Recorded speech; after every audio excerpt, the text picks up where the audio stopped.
what we do is trying to educate the public as far as what they can get out of their trail cameras. That's been the fun part of it, but also challenging because, we all, and I know for me, kind of set in our ways of we're doing something a certain way, and it's harder to make a change. Yeah. I mean, when I'm in Deer Lab, when I'm using it for the property that I hunt, I'm rarely looking at photos. I'm looking at the data behind it. And, the photos, yes, I know that Buck A or whoever that might be, I know it's photos of him, but it's the data behind that is important to me more than just the actual photos.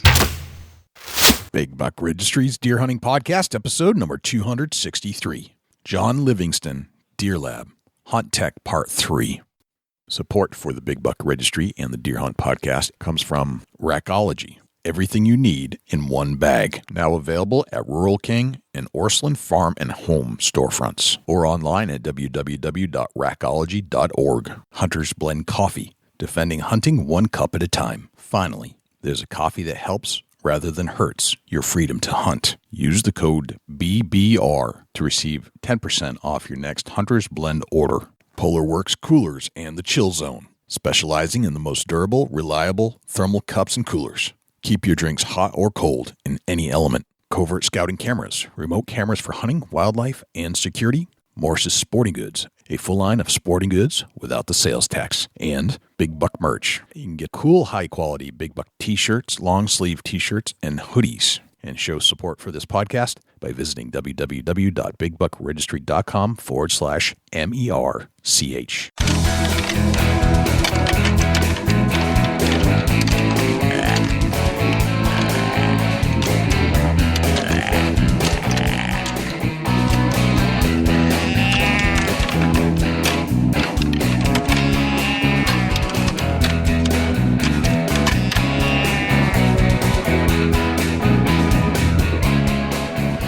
Big Buck Registry is a virtual museum of hunting stories. We preserve a piece of Americana by interviewing and recording hunters about their hunts and experiences from across the country.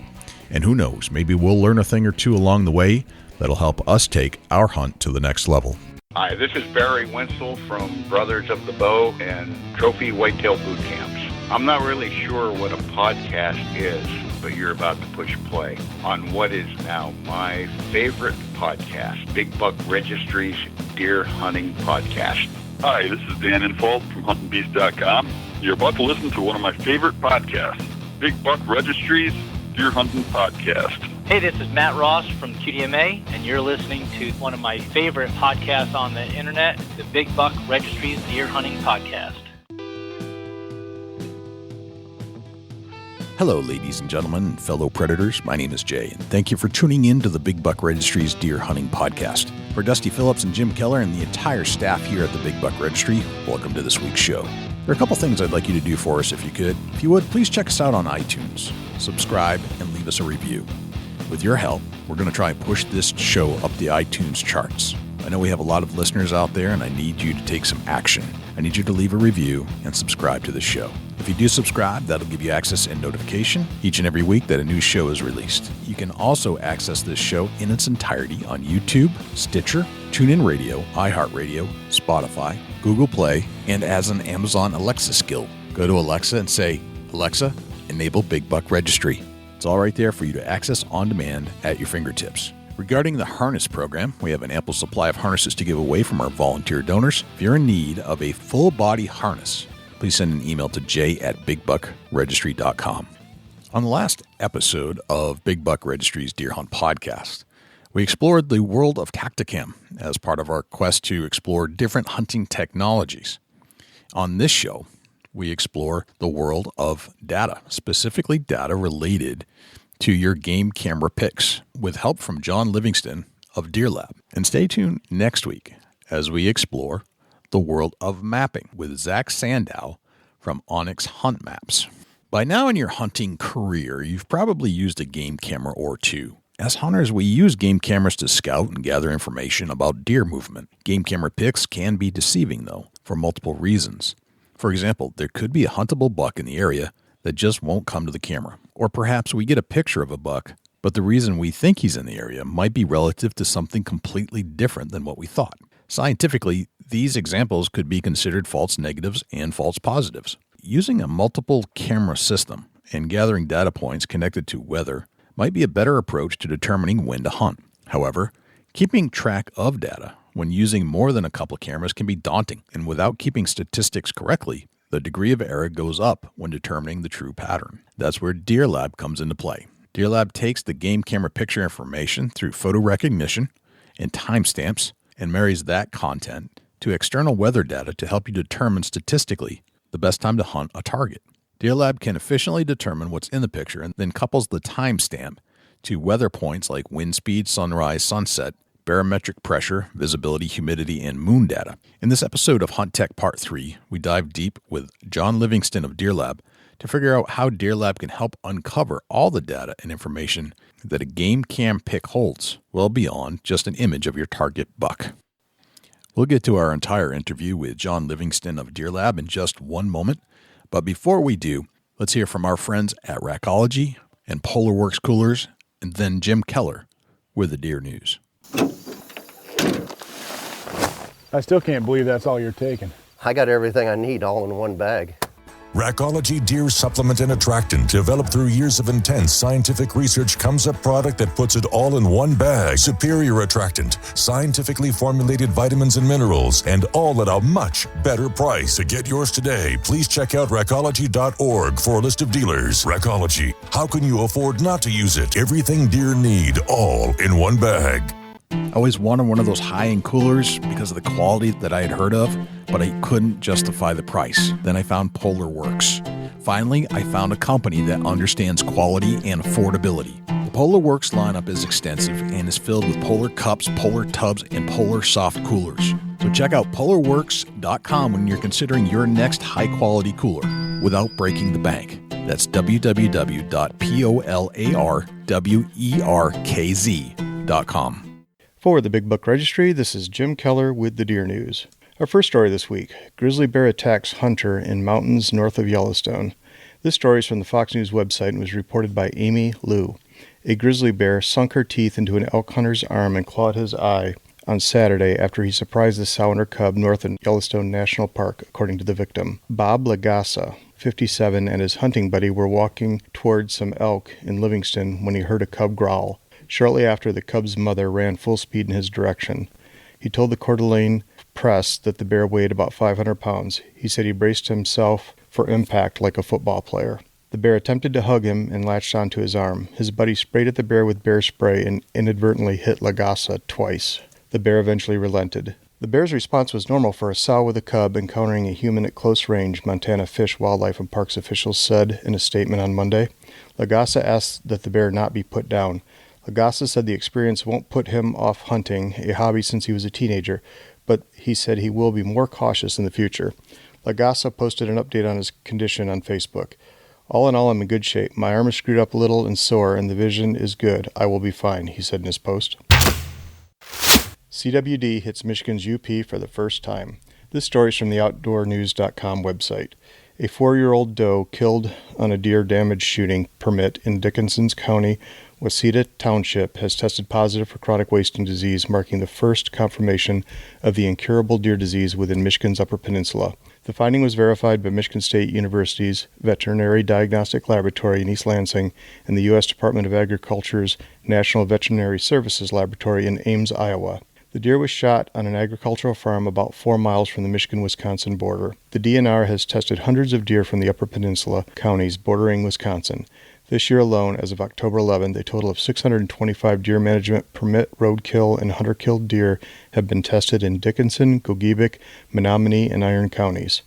A roughly 10-mile core area has been set up centered on Waseda Township. Within this area, the DNR has set a goal to test a minimum of 600 deer to better determine the extent of possibly infected deer. Several actions will be taken by the DNR, including providing additional drop boxes for deer heads within the area, especially in convenient high-traffic places, offering disease control permits to interested landowners who have more than 5 acres of land and are within 5 miles of the center of the surveillance area, allowing baiting for deer to continue for the rest of this year. Future decisions on feeding deer will be based on the results of the surveillance efforts. An ongoing DNR UP deer migration study will be adjusted to include the affected deer within its boundaries. Deer will be collared gathered in the area to better understand the movements of deer. In North America, a total of 25 states and 3 Canadian provinces have confirmed the presence of chronic wasting disease in free-ranging or captive deer, elk, or moose, or both. Insects invading Virginia and Pennsylvania could be most destructive species in 150 years. This story is from the Fox News website and was reported by Madeline Farber. An invasive insect species native to China, India, and Vietnam is posing a problem in at least 2 states. The spotted lanternfly is harming crops in Winchester, Virginia, WDVM reported. The Pennsylvania-based Churchill Nature Center said the creatures were also spotted for the first time on its property Thursday. The species poses a threat to agriculture and has the ability to greatly impact the grape, hops, and logging industries, the Pennsylvania Department of Agriculture warned. In February, Penn State confirmed it was teaming up with the U.S. Department of Agriculture and Pennsylvania Department of Agriculture to tackle what could be the most destructive species in 150 years, the spotted lanternfly. While these insects aren't known to harm humans, the pest raises concerns ahead of the holiday seasons. Spotted lanternflies may lay their eggs on Christmas trees, which could then hatch inside homes, the Philly Voice reported. Freshly laid eggs have a gray mud-like covering, which can take on a dry, cracked appearance over time, the Pennsylvania Department of Agriculture said, encouraging anyone who sees the masses to scrape it off. Any sightings of spotted lanternfly eggs, which can be killed with alcohol or hand sanitizer, should be reported to state wildlife officials. Black bear sightings in Virginia on the rise in light of acorn shortage.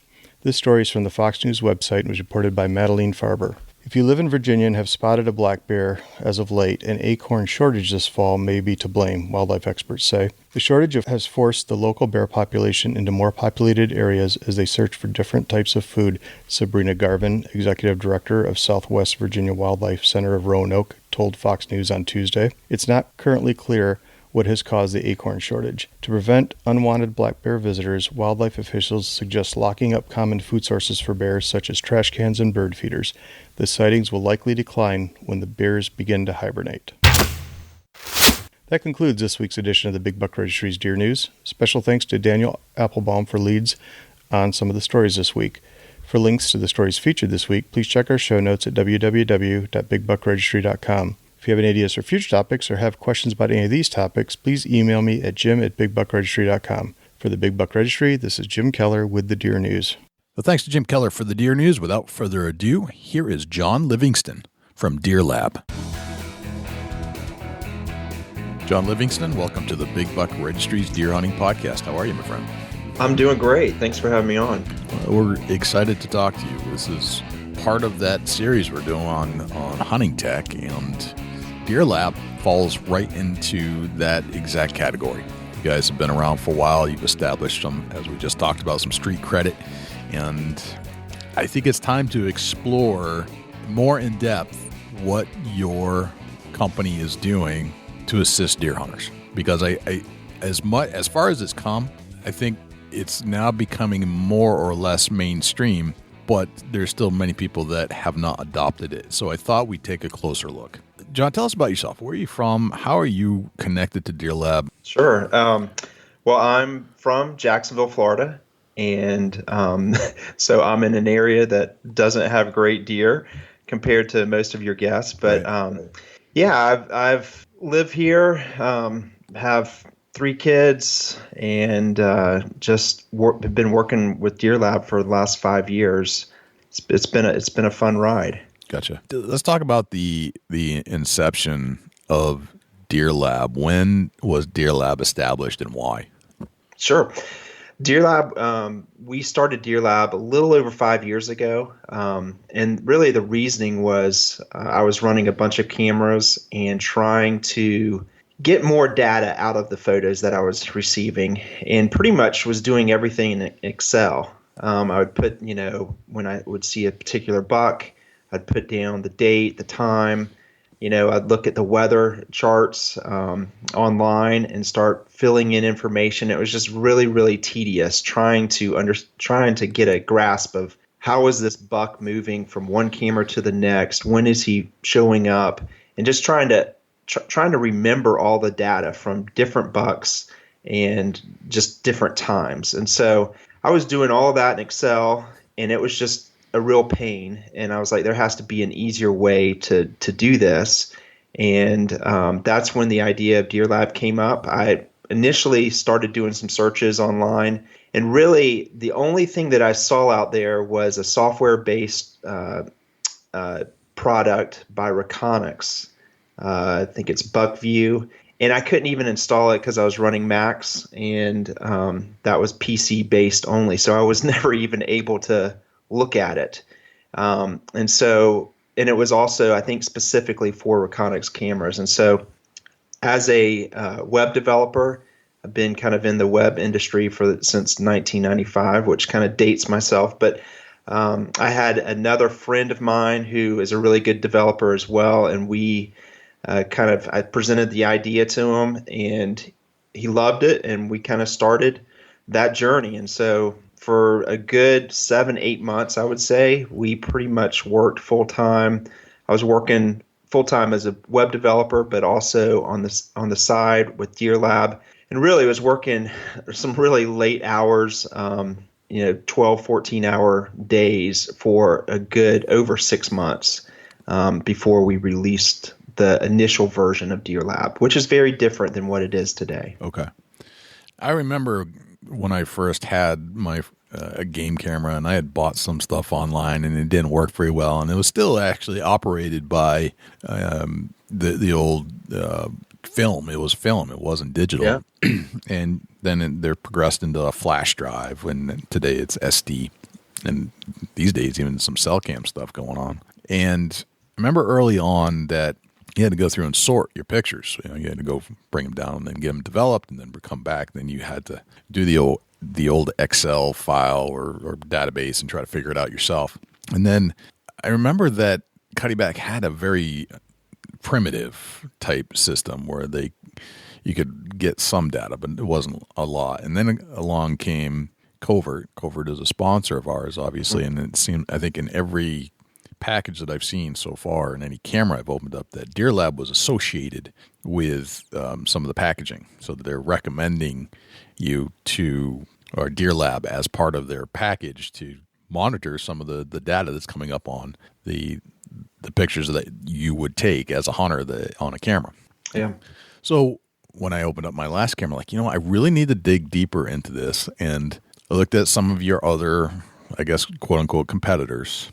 And you seem to have the most comprehensive background and have been around some of the longest with what appears to be some of the most in-depth abilities. And now that I'm getting a lot of pictures on my camera, I'm like, you know what? I got to know more. I need to know more. I need to know more about what all these pictures mean. And I can go in a little bit by, one by one, and try to figure out when I get the most amount of pictures and what's in the pictures, and it doesn't count the squirrels. So that's why I wanted to have you on the show and talk more about this. That's great to hear. I appreciate it. It's neat to see how people find us. Like you said, we are in several camera manufacturer boxes when you buy a camera. I would say most of the people probably find us online, but it is interesting. We have very different groups of people that are using Deer Lab, from our typical hunter that's what we're kind of, our core is completely after, for the guy that's going after a particular buck. Or we have people all over the world using it for camera traps. We have scientists, wildlife biologists. I mean, I had one of the first experiences of being at a show. I had a guy come up to me and said, "I'm using Deer Lab for my gators." And I'm like, "What do you mean gators?" And he was actually using his trail cameras to pattern alligators. He was an outfitter in southern Florida, and I had no clue you could even do that. So it's been pretty neat to see how people find us, and all the people out there that are doing some different things but are looking for that data from their photos.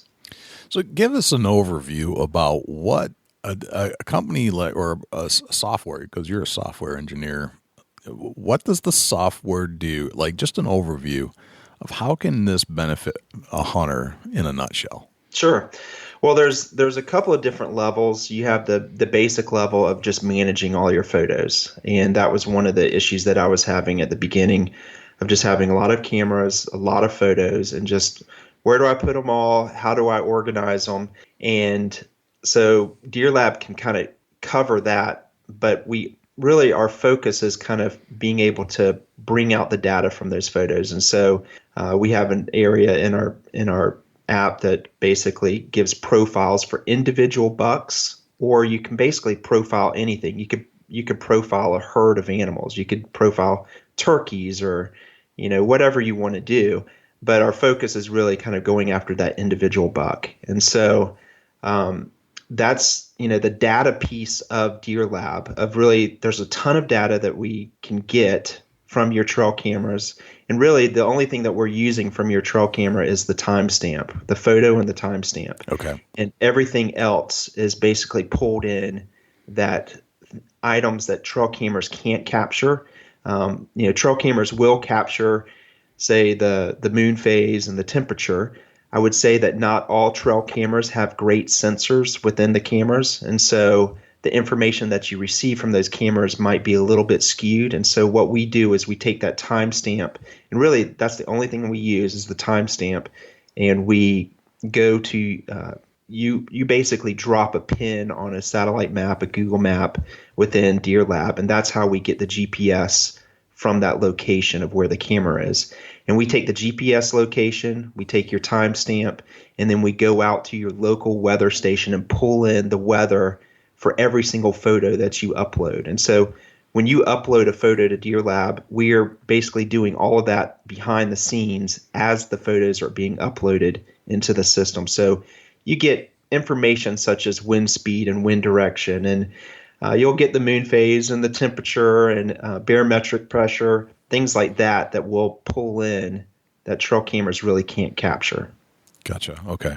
So as we had discussed with the juries on their DeerCast app, they look at different weather patterns to determine when to go hunting. This is similar to that in that you're looking at weather patterns based off of the time frame that a picture was taken in the location it was taken. So they're also looking at location. They're also looking at weather. Mm-hmm. So you're taking that similar concept, but now you're taking actual data as relative to the bucks and pictures that you're getting in your area, and so I can see how that would overlap quite a bit. And can you dive into a little bit more about how weather, based off of what you've learned? I'm sure you've learned a lot since you opened up the store, so to speak. What have you learned about buck patterning or just deer patterning relative to the weather and information that you're plugging in? Yeah, definitely.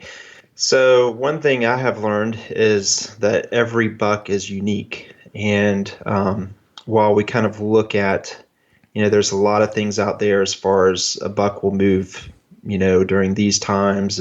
But each unique buck has kind of unique patterns. And so while I might have one buck that is moving by this wind direction, another buck might move a little bit differently. And so, I guess the challenge with all the data that you have out there, one of the things that we kind of wanted to do was take the data of the actual photos that you're receiving and give you easy to read reports so you can understand what exactly that buck is doing, instead of just kind of guessing off of, in general, here's what typically happens. And it can be very different from one side of the street to the other side of the street. I know in Florida, it's very different. We have so many different ruts. I mean, literally, you can go 5 miles down the road and the rut can be very different.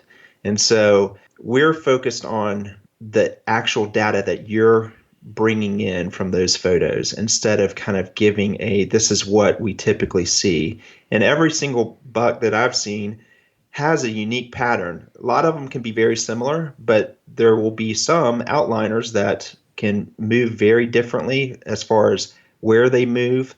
One of the cool things about Deer Lab is you can start to see trends over years. And so the last year's data is super helpful to be able to bring in to see for this hunting season. And it's really neat to see some of these bucks to where you'll see them, say, last October 15th at a particular location on your property. Well, you can pretty much guarantee that they're going to be real close to that area at the same time the next year. And so they have kind of a rhythm that they're going through as far as one place. They'll be in a certain area, pretty much the same place the next year. And so, there's big debates. Like some people believe in moon phases, some people don't believe in moon phases. And so we don't try to answer that for you as far as this is what we believe. We kind of are from the perspective of take the data and see what it says. Are your bucks moving differently by different moon phases?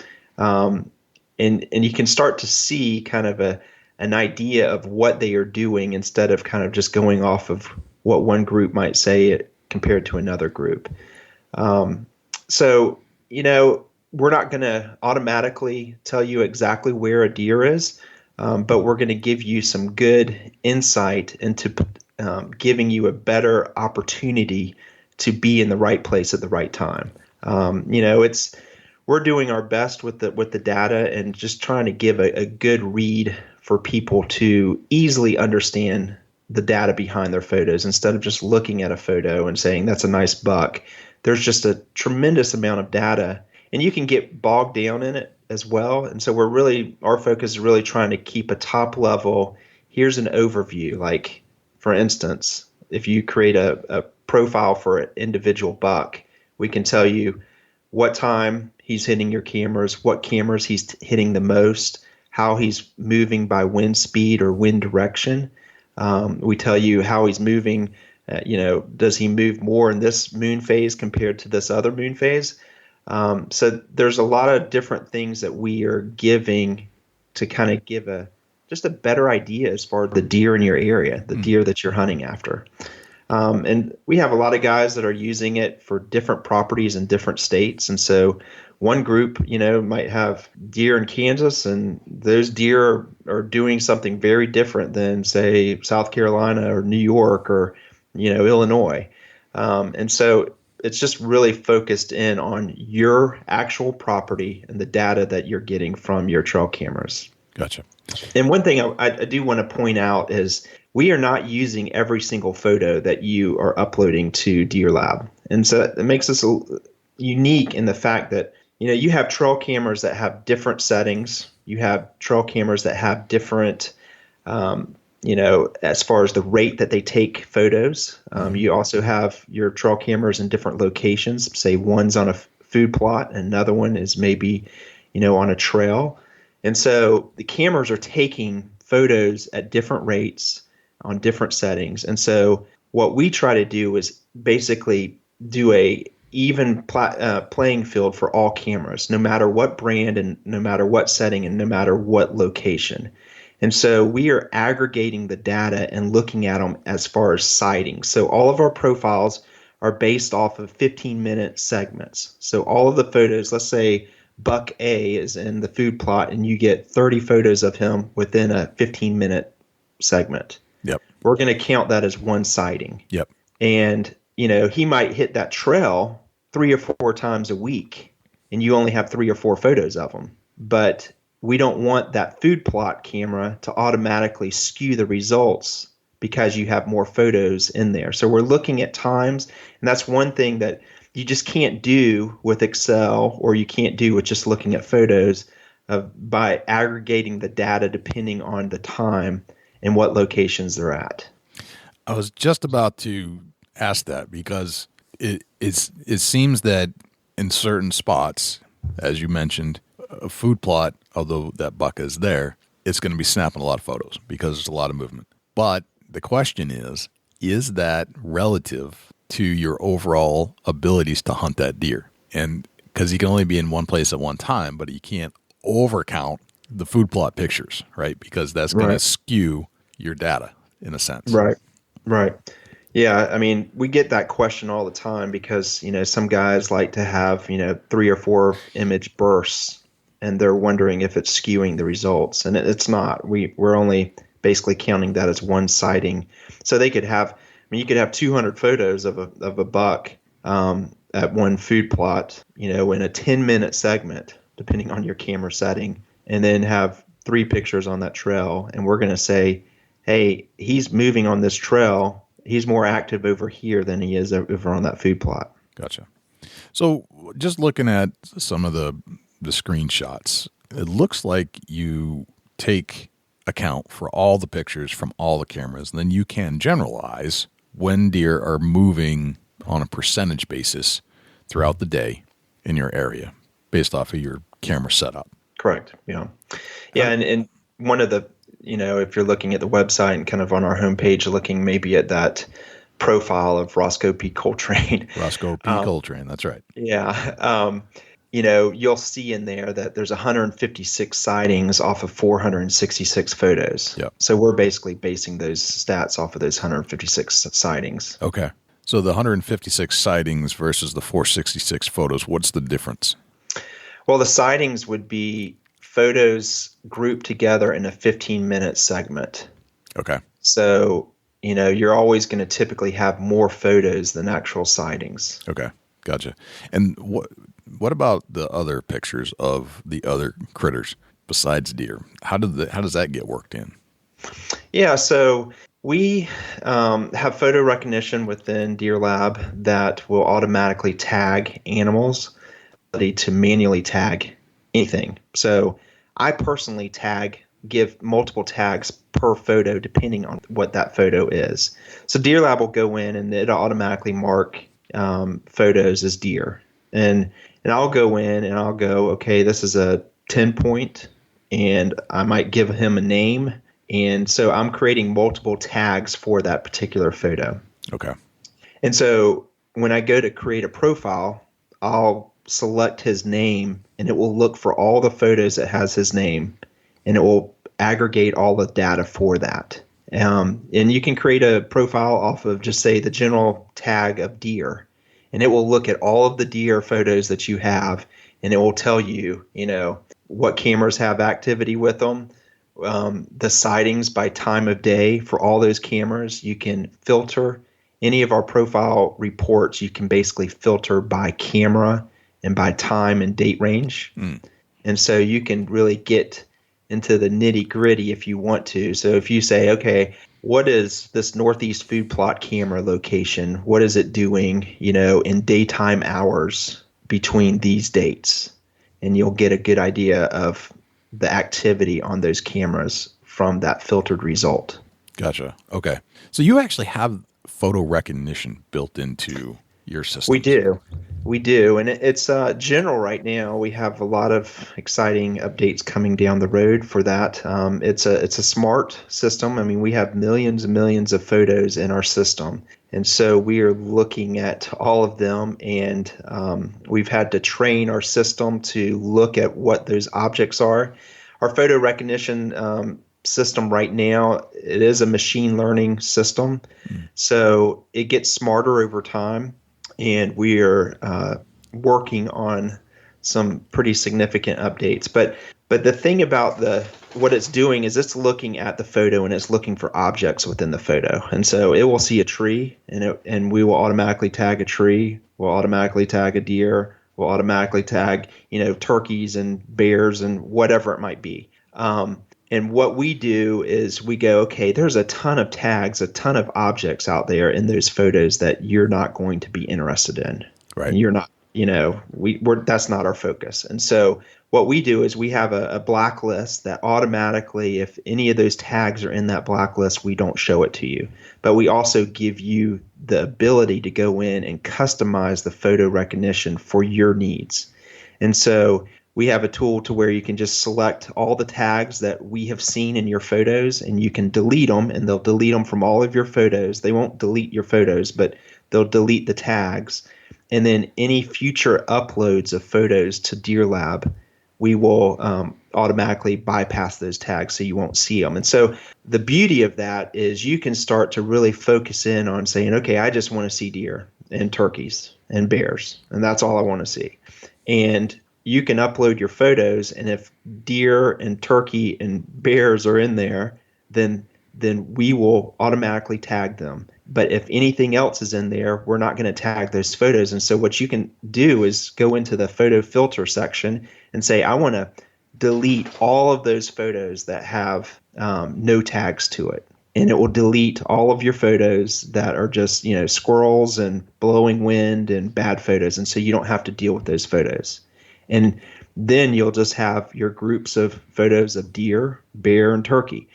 And the photo filter is really cool because you can filter different things or multiple things at once. So you can say, I just want to see all of my photos in daylight, or say the morning hours, because I'm going on a morning hunt. I want to see the morning hours from this camera, or the morning hours with this wind direction with, between these dates. And we'll show you all those photos through that filter. So there's a lot of different things that you can do with Deer Lab. We really have focused on keeping it simple. So if you're not technical, you won't have any problem. In fact, when I designed the system a while back, our target market was the guy that was 40 to 50 years old, somewhere in there, right, that might not be very technically savvy. And so we really tried to focus on keeping it simple. So I'm thinking about the thousands of pictures that I have on my camera, and I'm thinking about all the cameras that I have out, and and I've done this before. User error. I've mislabeled the time, or forgot about a time change, or something of that nature. And some of the cell cams, the covert cell cam that we have, will automatically change it because it's reading cell coverage. But the time frame, how important is that time frame? And I assume that if you get the time frame wrong on the setup on your camera, that it's not going to give you good data, garbage in, garbage out kind of thing. Yeah, and that was the case for early on with Deer Lab. Okay. And we were seeing that, and I was running into the same thing. Daylight savings time. I forgot to get the cameras, set the cameras right. And so we have in the app now, you can basically change bad data and make it into good data. Okay. So you can go in and say, okay, I just uploaded this card. All of the timestamps were defaulted back to the, January 1st of 1980 or whatever it might be. And you can easily go within 2 steps. You can just basically say, I want to change this date to this date and this time to this time. And I want you to do it for all of these photos between these date ranges. And you just hit a button and we will automatically change the timestamp of all of them. We will also go out to your local weather station and pull in all the new weather for that. Because initially when you uploaded the photos, we were taking that weather from, say, 1980. And, this is kind of a funny side note. The cool thing about the weather system that we have is you can backdate it for as long as we've had weather data. Right. So I was born in 1970 in Rochester, New York. And so I went back to my birth date and I was able to pull up all the weather data at that hospital. Really? For that timestamp. And so we basically do the same thing with your photos. So it doesn't really matter how old your photos are. We're going to get the weather from that exact time. Wow. That's a lot of data to tap into. It is, and it's pretty intensive from the server side. But basically, when you do that timestamp change for kind of mass editing timestamps, and you could be doing this for thousands of photos at a time, we're basically removing the old data from the timestamp of all the weather information that we pull in, and we're going back out there to the weather stations that have the historic information. And just in the U.S., we connect to over 20,000 local weather stations. So it might not be on your property, but it's pretty close. Gotcha. And we bring all that information back in. We recalculate all the stats. We recalculate all the profiles if you have associated tags with those. Gotcha. So it's a pretty smart system. It sounds really smart. So provided that we are human, as long as you get the time frame right and you set your camera correctly, it'll pull in the time zone, the date, and then if we are human, then if we make a mistake, then you have bulk edit capacity in your system so that you can get a more accurate profile even if you messed up. We do, yeah. And the information that we pull in, besides the time and date, is the wind, the wind direction, wind speed, the barometric pressure, the humidity, the visibility, sunrise, sunset, and moon phase right now. Okay. So we have some more stuff that's coming out, but okay. Right now, that's to get it. more data points you're going to measure. So as far as the wind, you're measuring what the weather system is measuring from whatever they tell you, miles per hour and from what direction. That's pretty standard stuff. Yeah. Pressure looks like it's giving you the pressure of the area, the weather pressure, plus whether it's rising or falling at that time. Yes, and you can filter all that too in our photo filter section. Okay. Looks like it pulls in humidity. Mm-hmm. So how is humidity relative to this stuff? That's a good question. We haven't really done any humidity reports for the profiles. But the neat thing is when we do that, it will go back to all of your photos in the past and give you reports for it. Okay. So you don't have to, it's not like we make a change and it's only for new photos. Right. We go back into your whole database of photos. Right. Because it's pulling from a different database that has all this already collected. Just a matter of whether you get the right time and location plugged in. Yeah. We're actually collecting a lot more than you see. Yep. But we're just only showing certain data points right now. Okay. And I don't know if humidity is relative, but you'd only know if you had a lot of data behind it, right? Yep. Which you're doing. This is what you're collecting. So this is the stuff that you can put together through lots of data points and draw conclusions from that instead of guessing. Because right now I'm guessing. Without the use of a system like yours, I'm guessing. I'm guessing, well, this buck came in at this time. This was the most deer activity I had. This is when this buck usually shows up at this time. I can go through one picture at a time and draw a mental reference. But as you may or may not know, and that this is for everybody listening, is that the human mind is funky. It doesn't necessarily know what it thinks it knows, right? Any kind of stressful situation, you can swear up and down that you are in a certain time in a certain spot, or you're at a certain spot in a certain time, but in reality, our minds don't process it like that. So unless you're using a computer-based situation to identify all these data points and draw conclusions that way, then you're really just relying on your own mind, although it may be good. My guess is that it's not as good as the computer data. Yeah, that's interesting you say that. That's been a pretty big subject this week in the press. Right. There you go. Right. Yeah.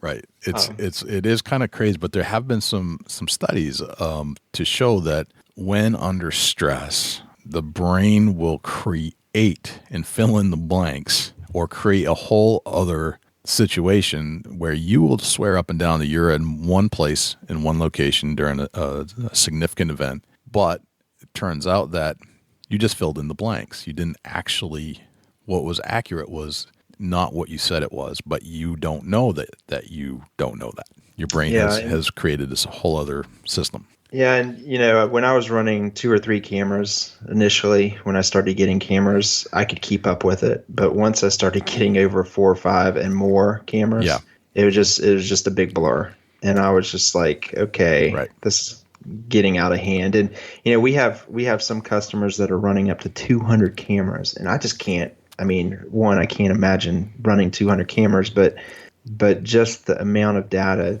of trying to remember, anything. And trail cameras, I don't know how many you run, but they're time consuming and they take a lot of time.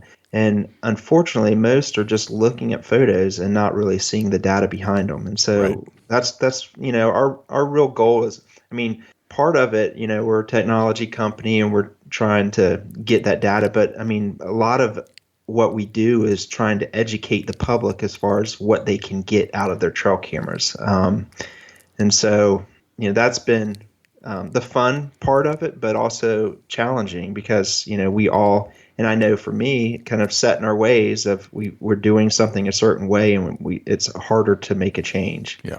So that's what we kind of face is just kind of educating people. Because, when I'm in Deer Lab, when I'm using it for the property that I hunt, I'm rarely looking at photos. I'm looking at the data behind it. And, the photos, yes, I know that Buck A or whoever that might be, I know it's photos of him, but it's the data behind that is important to me more than just the actual photos. Let's take a coffee break, and when we come back, we'll pick up where we left off with Jon Livingston from Deer Lab. I still can't believe that's all you're taking. I got everything I need all in one bag. Rackology Deer Supplement and Attractant, developed through years of intense scientific research, comes a product that puts it all in one bag. Superior attractant, scientifically formulated vitamins and minerals, and all at a much better price. To get yours today, please check out rackology.org for a list of dealers. Rackology, how can you afford not to use it? Everything deer need, all in one bag. Hunter-friendly coffee retailers are great, but ever wonder where they buy it from? Now there's a company that imports directly from farmers, zero middlemen, roasts it, and ships it right to your door. From the farmer's fields to your morning cup, Hunter's Blend Coffee has been in the hands of hunters. Through their giving, your coffee supports the RMEF, Whitetails Unlimited, and Women's Hunting Associations, and many others. Now you can defend hunting one cup at a time. Not bad for a cup of coffee. And did I mention, it is so good. And now we'll continue our conversation with Jon Livingston from Deer Lab. I think it's a bigger overview. So you're running one camera at one spot at one stand, and maybe the buck that you're targeting is coming in, and you race out and you pull the card in. Yes, okay, there he was at 6 o'clock this morning. The question to me would be why, and what are the other bucks doing at the other locations, and can I draw some kind of relative conclusion here? Maybe if I hunt that stand at that time, should I? And then I don't want to. I've hunted it too much because I hunted it exactly at that time for 3 days in a row, and now I've blown it out. I put too much pressure on that stand. Now I need to go a different stand. But where should I go? Now I got to go check all those cards again. But if I could collect them routinely and put the data in, now I can really hone in on where I should hunt, which stands, if I have set stands, or maybe set a camera in a spot and say, okay, I should just throw up a stand in there that evening because that buck came through 5 days in a row and I haven't hit that stand in over 2 weeks. That might be good useful information but you can only do that so much individually, but you can do a lot if you compile all the data into a system. Yes, and just a footnote on that with Deer Lab and kind of the number of cameras that you can really start taking advantage of Deer Lab. I would say for the guy that has 1 or 2 cameras, we're probably not the best solution. Mm-hmm. Yes, we will manage the photos and we'll give you a different view and kind of maybe a different perspective on your photos. But really to take advantage of the data that we're providing, I would say 3, 4, ideally more cameras. I don't think you have to have tons of cameras, but, for instance, we have a feature in Deer Lab. It's a heat map, and it basically shows you a visual perspective of your property and how a particular deer is moving on that property. Okay. And so if you only have 1 or 2 cameras, it's really not going to show you much. But if you have a slew of cameras, 10, 15, 20, it's really going to give you a really insightful view on your property and really kind of telling you potential bedding areas, potential movement of how a deer is going from one location to the next. And so you start to get and it all changes by the time of year too. And right. You can even look at it from just show me this in the daylight hours, And so a lot of people are getting, pictures of their bucks that are, at 2 a.m. And while can be helpful data, we're really wanting to see where that buck is in shooting hours. And so right. You can do those filtered reports off of that to kind of give you a better idea. You might be getting a lot of photos of a buck at midnight, but that's not really going to help you from a hunting perspective. And so that's where the sightings and filtered reports can really help, because you might be thinking that one camera is a lot more popular than another, when in actuality that buck is, not really moving too much, at least around your cameras during daylight activity. Right. I can see how if you had multiple cameras and you monitored this over the course of several years, you could really start to draw some serious conclusions as to when the bucks move into a certain area out of their summer range into their fall range, into their breeding range at a certain time of year and when you should be there. Yep.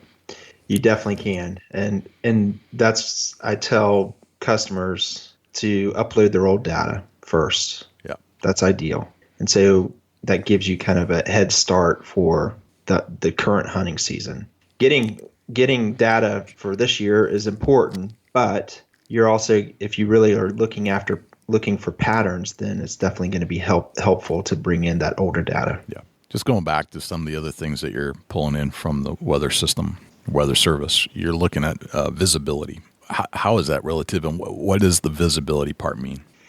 Yeah, so that visibility is basically, how clear is it out there from your local weather station. And so that is going to we're going to be breaking that down a little bit more. Right now, it's just kind of, was it a clear day? Was it, foggy? Was it, getting kind of a better idea as far as the weather that was going on when those pictures were taken. Okay. Which I can understand is important based off of deer movement, like just learning from some of the jury stuff. Cloud cover can mean a difference in whether it's a good day or a great day or a bad day. That does have some kind of effect on deer movement according to the juries. You look at sunrise and sunset, that's pretty straightforward for your area. Moon phase, you're looking at full moon, new moon, waxing gibbous, waning gibbous, whatever those are. So you're looking at that. Are you looking at any, or maybe in the future you'll be looking at like moon overhead and underfoot?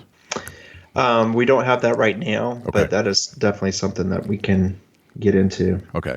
And this is just my own observation. It seems to me that when, especially in the morning, and when moon is underfoot within an hour of sunrise, either side, I see a heck of a lot of activity. And I haven't gone back and made it, and we're back to the data sets again. I don't know if it's true. It's subjective. It's just relative to my own personal being. I don't know if it's in general based off of a larger data set, or is it just those days had other factors that I wasn't aware of. It's just one of those things that I would like to take a closer look at to see if underfoot within an hour of sunrise means something. Yeah.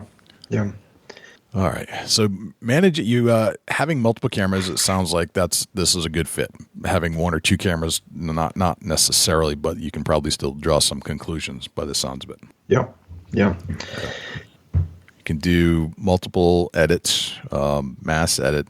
And what are some of the things that you are able to determine? I mean, we talked about wind speed. Have you been able to put together? I mean, you're looking at the data, I would assume, where you could. Each individual. Can you keep a collective and start to decide, hey, these are some of our conclusions that we've drawn about bucks move in certain wind speeds or bucks move at certain moon phases. Is there anything that you can draw from all the data that you're pulling in? We have not gone into kind of looking at our whole data set of all users and all their data.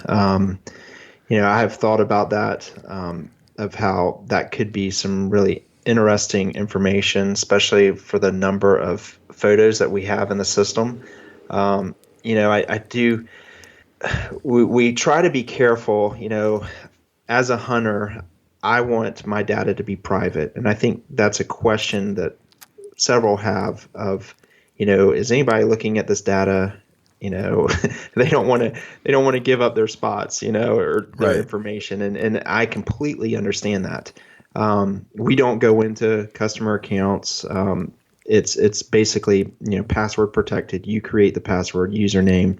I would say that most of our customers, they are sharing their accounts with people that they hunt with. And I basically say, just, feel free to share the account. In fact, I personally share my account with others, And it's been really helpful because we can kind of divvy up the responsibilities of pulling cards and stuff like that. And before, we always had, somebody had certain cards at their home and others had others, and you weren't really seeing the full picture. And so we basically are just using Deer Lab to kind of everybody to be on the same page.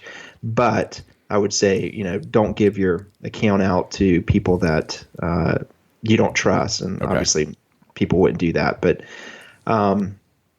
yeah, that's a good point as far as potentially looking at it. I know that there's some tools out there.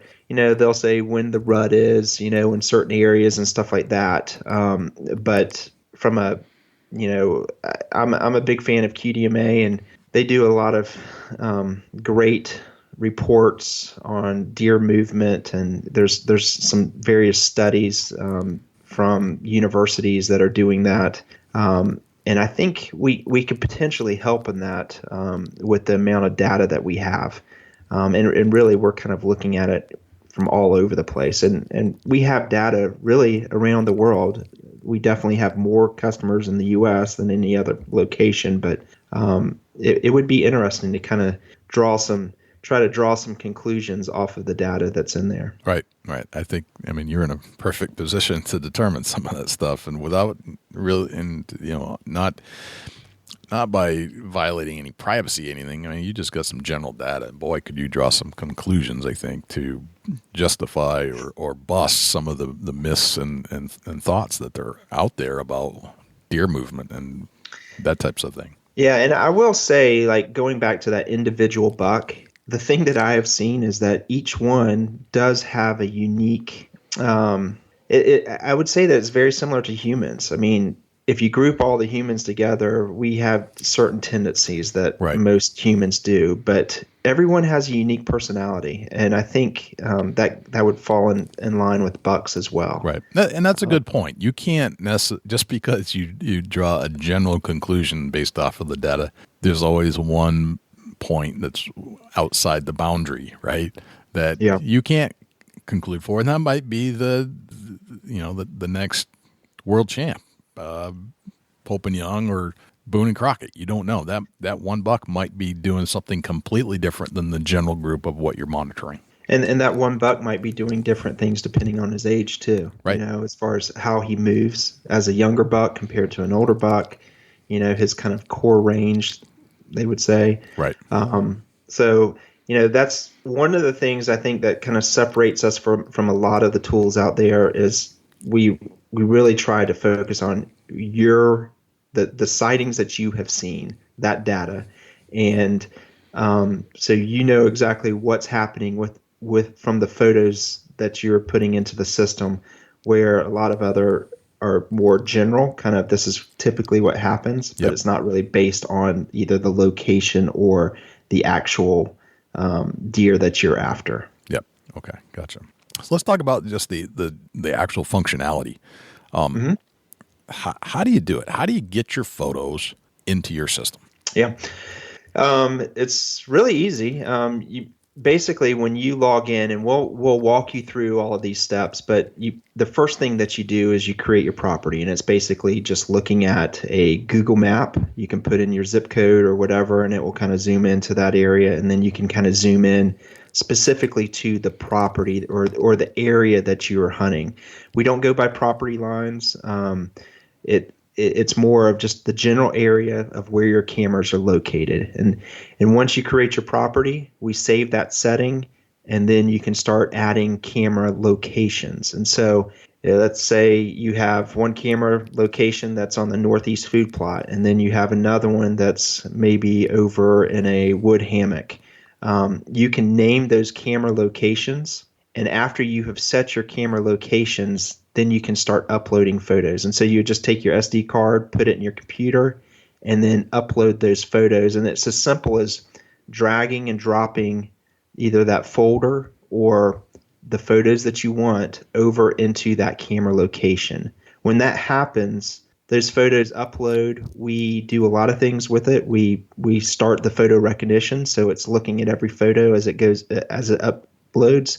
We also pull in the weather information, and we automatically sort your photos by the timestamp. So you'll have kind of a main photos page that has all the photos from all the cameras, and we give you tools to where you can filter it. You can say, just show me the photos that are in daylight, say in the morning time from 6 to 9 a.m. And we'll show you all those photos. But once those photos are in, then you can do various things. Some people are just using it as just to manage all their photos. And then others use it to really start going in and getting into the details of, okay, I'm looking at this buck and I don't want to harvest it until it's a 4.5-year-old buck. And so they might follow that buck for 2 years before they do anything. And they basically are kind of getting intel for that buck in that profile. So when it becomes, say, a 4.5-year-old buck, they're going to be having a great idea of what that buck is doing. But we walk you through all these steps. We have video tutorials as well. And it's just really easy to just kind of upload your photos. Now, one thing about cellular cameras, we work with all cameras. It doesn't matter the brand. As long as it has a timestamp and an SD card, we can work with it. Cellular cameras, they are a little bit more challenging because when you're looking at photos, say through your manufacturer's app that you have, all of those are thumbnail images. They are reduced in size, and typically when they reduce those photos, they change the timestamp. And so that's the challenge that we have, unless we are connecting directly to a cellular camera, and that's a goal of ours to be able to do that.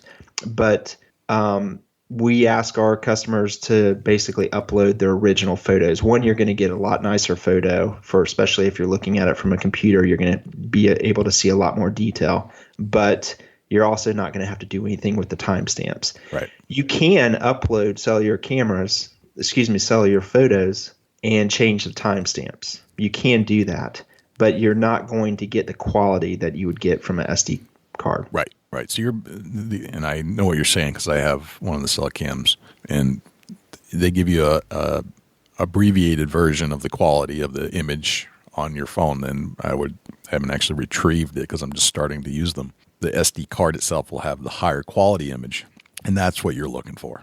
Yeah. Okay. All right.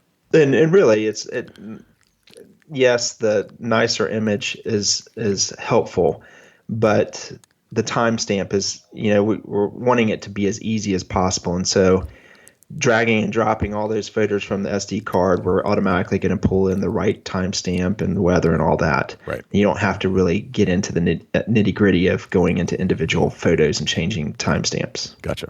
Okay. All right. So how do you create a profile on your system, and how much does it cost, and what is it useful with? Like, as far as, obviously you're grabbing information from a game camera, but what other devices can you use them on, like iOS or computers or Androids? How does all that work? Yeah. So like I said, you can use it with any camera. As far as using it on different devices, you can access Deer Lab from any browser that has internet or cellular connection. We do not. We block uploading photos from a phone or like an iPhone. Mm-hmm. A phone or an iPad. Okay. Or tablet. And the reasoning we do that is because of the privacy that Apple and other manufacturers put on the timestamps. Gotcha. And this goes into like social media. They don't want you to be able to identify where a person is from the timestamp of publicly placed photos, and so they change the timestamp of when the photo was taken to the time that it was uploaded. And so by doing that, it changes all the timestamps. Gotcha. And that's why we say you have to upload your photos from a computer to Deer Lab. But as far as viewing Deer Lab and viewing stats, you can use any phone, any device to be able to log in and look at that information. Okay. So you're going to have to go to a computer to upload your photos. As of right now, that's what you're going to have to do. Okay. The goal would be to simplify that, and we're working on that. Okay. As far as pricing, We have monthly plans as well as annual plans. We give some benefits with annual plans over the month-to-month plans. But our plans start as low as $9 a month if you're doing month-to-month and $7 a month if you're doing annual. Okay. And we have different tiers depending on how many cameras you have. And so, our lowest plan is good for up to 10 camera locations. Gotcha. Okay. So if people wanted to, actually, let me back up a second. What is coming in the future for Deer Lab? And I know you can't let the cat out of the bag on all your secrets, but what are some of the things that we might be able to see in the next 2 to 3 years? Okay. Well, I can say that our photo recognition is about to get a lot smarter. Okay. And so I'm very excited about that. And, our goal in all of this and all of the changes that we make, and we make changes, in fact, feedback that we receive from customers is the best thing for Deer Lab because we listen to y'all. We have like a live chat in the app and on our website, and we listen to those ideas, and a lot of times, a lot of the features are directly from customers. But I would say photo recognition, definitely big improvements in there. The profile section, big improvements in there. There's some other stuff I'd rather not get into, but there's a lot on the horizon for Deer Lab. Okay. And that we're really excited about. I would love to share it all, but we have had some people copy us, so we try to be careful about when we release that information. But yeah, I think in the near term, profiles are about to change. Okay. We are on the final test for that. We actually have just rewritten all of Deer Lab to allow us to do some different things. And so that is exciting, even though from a user perspective, you won't really notice a huge difference. The platform is a lot stronger now. So I'm really excited about that. But updating the profiles, we will have more reports and a little bit more insight into the data, which is exciting on my side. Gotcha. Very cool. Let me run through 10 rapid fire questions with you, John. Okay.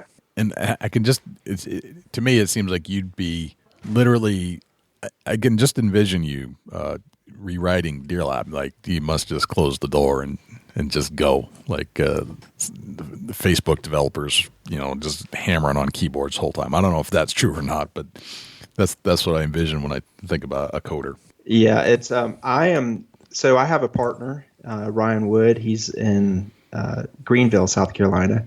And so we both have different roles. I'm pretty much usability, interface, customer support. I was the one that kind of had the idea, and but both of us are co-founders. And so Ryan, I'm very thankful for Ryan. He is a brilliant programmer, and he handles a lot of that. So recently, he's had a lot more work than I have. From that perspective, but yes, both of us are kind of we do lock that door, and you have to focus. You really do, and that's been a challenge. Gotcha. All right. Well, let's get into the 10 rapid fire questions that I just proposed. What's your number one hunting tip of all time? Number one hunting tip. Wow. Being patient. No, I would say, if we're relating it to Deer Lab, I would say the data is really important. There's a lot of information from your photos that I think, when we have people coming in using Deer Lab, they respond and they're like, I can't believe, this information I never knew. And so that's exciting. But I would say, really being able to look at the data behind everything that you do, that would be probably my number one tip. Okay. All right. We all have these things that we kind of feel naked if we don't have it with us in the tree stand. What's that one thing for you? Let's say my thermocell. I can appreciate Being in that. Florida, the thermocell. Yeah.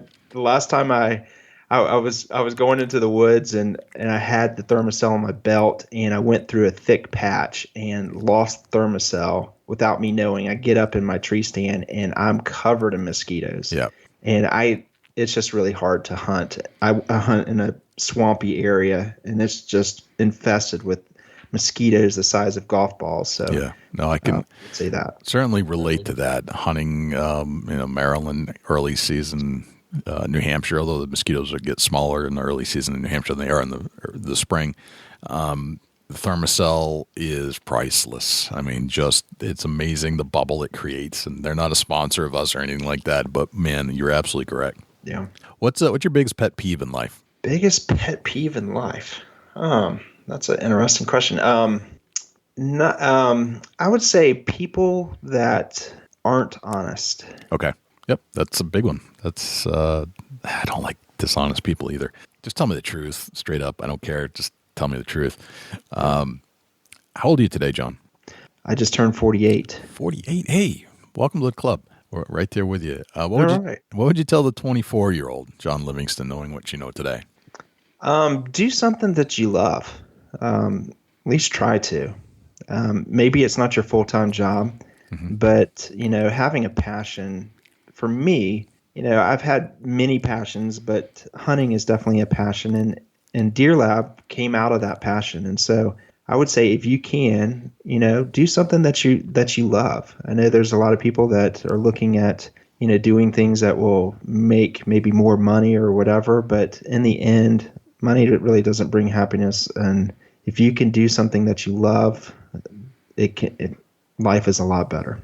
Outstanding. What did you have for breakfast this morning? I don't eat breakfast, okay. Believe it or not. All right. Yeah. I can believe that. I'm not. I love breakfast. Yep. I can't. A couple of years ago, I was diagnosed with leukemia. Oh, wow. Okay. So that has the chemo that I take, which I'm great. I mean, I plan on living as long as I was going to live. Yep. But the type of leukemia I have really doesn't have many side effects. So, but I do have to be on chemo, and so doing that, it kind of takes me out of eating breakfast, which really stinks. Gotcha. Okay. All right. I'm sorry to hear that, but it sounds like no problem. You got it managed. Yeah, definitely.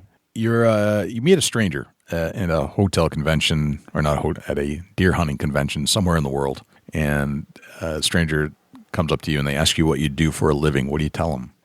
That's a great question, because I really kind of live I have two different jobs. One is a web developer. So Deer Lab, because of its seasonality, we're on pretty much 6 months out of the year. That is not a full-time job. So half the year is Deer Lab, and then the other half is I do a lot of web development for you name it, a lot of different companies, some outdoor industry related companies, to really developing websites. Most of my clients are out of state. Gotcha. Okay. You get your own billboard on the side of a highway. It's a blank canvas. You can put anything you want on it. What would it say? These are hard. They are hard. Jesus loves you. Excellent. That's a good one. If I say the word successful to you, who's the first person that pops into your head and why? First person to pop in my head. I don't have a specific individual. Okay. I think of, some of my friends that it's not necessarily financial success. It would just be more successful in life, of loving life. Those would be the people that I would think of first. Okay. What's a typical day in your life look like? Typical day would be I work out of the house. I've been working out of the house since 2002. Okay. And so it's pretty much, I don't work in my pajamas, but, waking up, the kids going to school, both my wife and I work out of the house in different places. And so it's just, I have my own office, and pretty much am secluded in here until about, I would say, 5-ish. And then, kids are home from school. I have 3 kids, one in high school, actually 2 in high school and 1 in middle school. And I don't know, just I work a lot. I work way too much. Right now we're building a house, and so that's pretty much my life, is working and dealing with the house. Gotcha. All right. And then finally, what's a deer hunting day in your life look like? Deer hunting day would be, I hunt a property about 45 minutes away from the office or from my house, and would be being with friends is a big part of it. Also, just being in a swamp-infested area. And I tell you, one thing I love about hunting is just being in a stand and being away from technology. And so that's been a huge break for me, of just kind of being out in creation and being able to just enjoy the nature. So I typically don't do all-day sits. I would probably say my favorite time to hunt would be going out early afternoon and sitting until dark. Gotcha. Very good. All right. Those are the 10 rapid-fire questions. Thanks for going through that exercise. Yeah. So, John, if people have more questions because we either didn't answer a question or we have created more questions than answers in our conversation, where can people go to find out more information about Deer Lab? Yeah, it's deerlab.com. That's just DEERLAB.com. And we have on our homepage, we kind of go through the major topics or major features that we have. But we also have a live chat within the website as well as with the app. You'll see it in the very bottom right-hand corner. You can select that, and I'll be glad to answer any question that you have. We have a free trial as well. Doesn't take a credit card, so you can just put your email address in and sign up, and we give you a free 14-day trial. You can add up to 10 cameras and just try it out, upload some photos, and see what it does. But be more than glad to answer any questions too if you just select that live chat. And I typically answer within a minute, so unless it's 11 o'clock at night. Gotcha. Very good, man. John, this has been a pleasure to have you on the show, and thank you so much for coming on and diving deep into Deer Lab. It's been on my brain for quite a few years now, and then I really need to discuss this. And now I think these types of things are, right in the forefront of things we use daily to hunt. And it's been an interesting observation of how things have progressed. And I remember talking to you back in 2014 when I think you just launched, and that this has now become kind of a mainstay, this type of thing with the advent of trail cameras, which assist you to uncork and unleash the data, really. Well, I really appreciate you having me on. Thank you so much. It's an honor, and I listen to your podcast, and I will still say that you have the best voice in podcasting that I know. I appreciate that. I don't have much control over that, good or bad, but I do appreciate the compliments. I appreciate John coming on the show and kind of breaking down what Deer Lab's all about. We certainly have been using game cameras for quite a while, and it's, there's a lot of data that can be extracted from those pictures, and you just think it's a picture, but it's not. A picture snapped at a certain time with a certain timestamp puts all kinds of other things into play because you know exactly what was going on in that area exactly at that time. So if you match the location with the weather patterns, the moon phase in that area, and identify quickly what's in the picture using the Deer Lab photo recognition technology, now you can really sort out what's going on in your woods and when deer are actually moving. Kind of goes hand in hand with that DeerCast app where it predicts it. This kind of can confirm or not confirm some of the information that might come from DeerCast. So it's kind of a interesting test of what's really happening in your area. Dusty, do we have a Chubby Tines tip of the week this week? Yeah, we do, Jay. And the Chubby Tines tip of the week is sponsored by Morse's Sporting Goods. Firearms, used firearms, bows, used bows, located at 85 Kentucky Falls Road in Hillsborough, New Hampshire. Give Jim a call at 603-464-3444, morsessportinggoods.com. Your dollars go further in New Hampshire. There's no sales tax. Morse's Sporting Goods. Something that actually popped in my mind this evening as I was walking into a new unknown piece of property, and I pulled in, parked my truck, and I literally made probably 25 steps in the woods.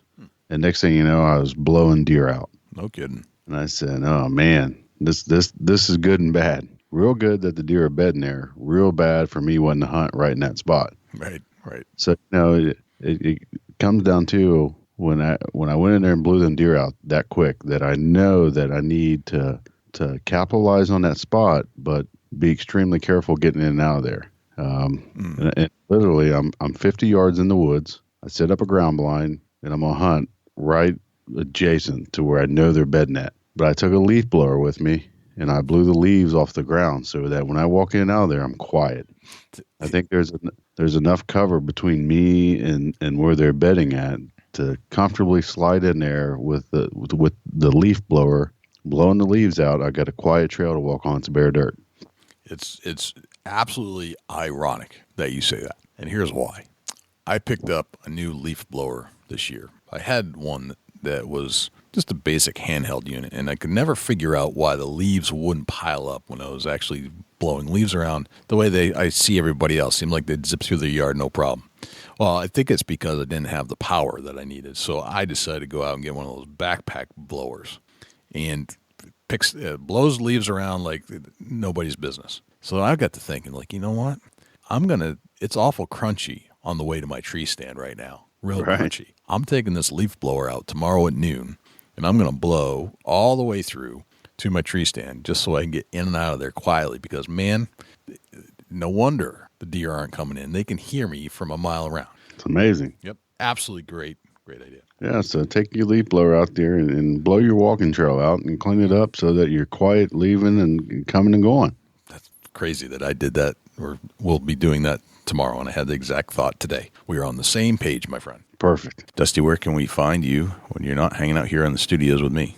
Shoot me an email, dusty@bigbuckregistry.com. You can look me up on Instagram and Twitter @ChasingAntler, Facebook.com/Chubby Tines Outdoors. Jay, where can the people reach out to you when you're not on the mic? Likewise, you can shoot me an email, jay@bigbuckregistry.com, and you can visit us on Facebook, facebook.com/bigbuckregistry. We're also on Twitter, which is twitter.com/bigbuckregistry. We're also on Instagram, instagram.com/bigbuckregistry, and YouTube, which is youtube.com/bigbuckregistry. On YouTube, you can listen to all of our podcasts in their entirety. As far as videos are concerned, it's a boring video, but the audio content is there, so you can actually listen to our podcast. You can also listen to all of our live shows that we've done on Thursday nights when we do them, and we've gone back and re-interviewed a lot of our previous guests we had on the show just to put a face to a voice, let's put it that way. You can always listen to our show on other places as well, not just YouTube. We're found on Stitcher, TuneIn Radio, iHeartRadio, Spotify, Google Play, and as an Amazon Alexa skill. Go to Alexa and say, Alexa, enable Big Buck Registry. And if you would like to submit a buck to our page for consideration and be featured on our page in front of 250,000 diehard deer hunting fans, all you have to do is go to bigbuckregistry.com/mybuck, and all of the instructions will be right there. I think that's pretty much everywhere we're at. I think that's a wrap, Dusty. That's a whole lot of big buck, Jay. Sure is. I'm Jay Scott. I'm Dusty Phillips. And this is the Big Buck Registry's Deer Hunting Podcast. We'll see you next week.